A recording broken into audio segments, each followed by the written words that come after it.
In this mini lecture, I'm going to explain to you the three main business forms for social ventures, and I'm also going to give you an introduction to the business model canvas.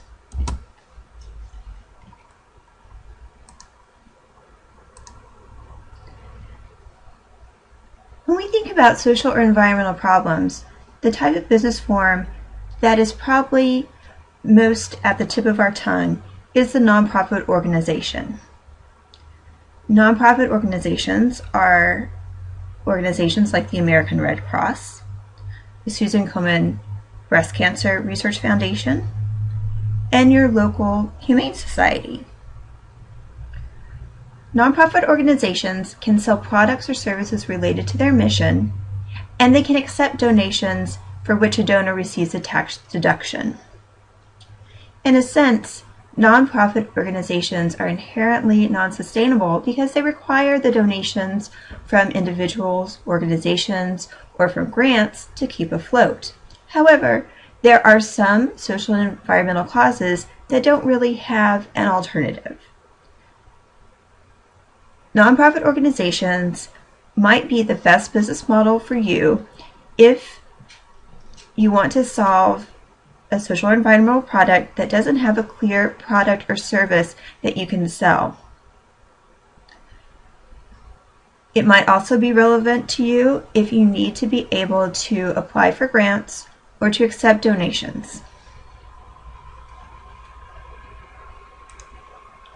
For-profit organizations are things that we think about like Walmart, Target, and yes, a social enterprise can also be a for-profit organization. For-profit social ventures sell products or services that are themselves the social change, or the proceeds are used to finance the change. They are not allowed to accept donations for their operations. Some for-profit social enterprises that you might be aware of are Tom's Shoes. Tom's sells a pair of shoes and then donates a pair of shoes to someone who needs it. And they've expanded into other lines of products as well, for example, glasses, and they're also selling coffee. Some greengrocers would call themselves social enterprises because they have a mission of bringing clean, organic, non-GMO food to the public. For-profit organizations are a really good fit for organizations or social enterprises that have a clear product or service they can sell that can be used to create social change or can be used to finance the social change. Even something like a compost farm might fall into this category. In my area, we have a company called Cayuga Compost, and they're very successful collecting compost from local businesses and then selling the composted soil to farmers and other people who need that high quality fertilizer. Hybrid organizations are less prevalent, but some do exist. They combine an aspect of a for-profit and nonprofit organizations, and they can be difficult to maintain. Often they have two different arms. So there's an organization in India where people who are able to pay for eye surgeries. The proceeds of those eye surgeries go into their nonprofit arm to fund eye surgeries for people who can't afford it. But this can be really complicated. It can create tax implications that a CPA has to deal with, but it shouldn't deter you if you really feel that's the best organizational model for you. Next, I'm going to tell you a little bit about the business model canvas. This is a strategic management and entrepreneurial tool. It allows you to describe, design, and challenge your business model. It's very flexible, and it's designed to be dynamic so that it changes over time. In fact, there are business model canvases online that you can use, and you can move things around. The authors of the business model canvas also advocate getting a paper version of the BMC and using post-it notes so you can move things around as your understanding of your business changes. The business model canvas basically looks like this, and we have an example here from Oi, India, which is a handicraft firm. Now, some of the different areas of the business model canvas are our key partners.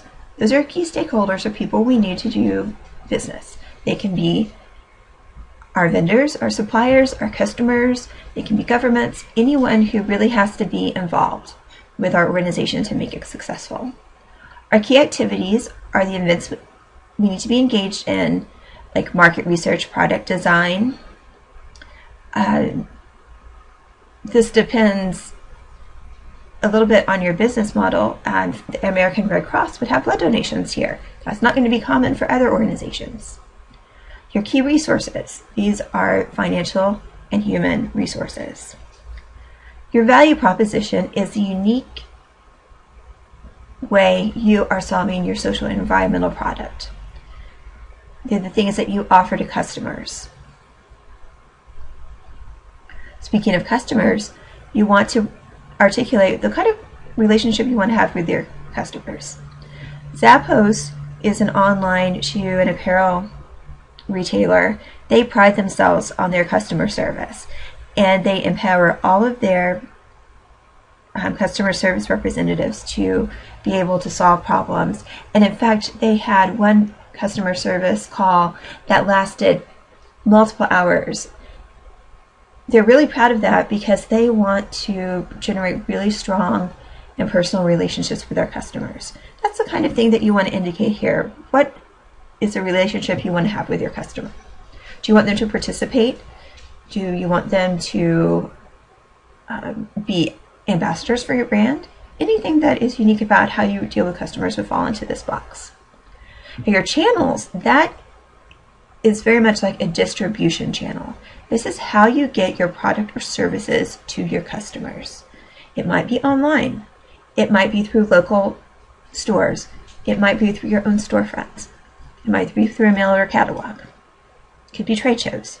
Whatever makes sense for your product, you would put that here in this box. Customer segments. This is very much like our customer market segments in traditional marketing. Who are the people who are going to be buying our particular product or service? Next, we need to think about the money. What is our cost structure? What are things that we have to pay for? What outlays are we going to have? And then finally, we have our revenue streams. That's how we're going to get money to support all of these activities. Here is another example of a completed business model canvas that reflects Groupon's business. Here, it shows you a little bit of a different model for customer relationships. For customers, their customers are looking for price and convenience, but also trust, and the customers are what can make the Groupon campaigns go viral. For channels, we have things like B2B sales, email campaigns, social networks. For cost, we have a consumer database, IT, merchant acquisition. That's the cost of getting people who actually offer their deals on Groupon. And then we have our revenue streams. New products like credit cards, a percent fee on transactions, and different services they provide. So in this particular unit, you should be starting to draft your business model canvas. Think about how you're going to fill in all your different blocks on the business model canvas in a way that makes sense for your business, for your social enterprise. Also, you want to think about the business model that you have. Do you want to be for-profit, non-for-profit, or hybrid?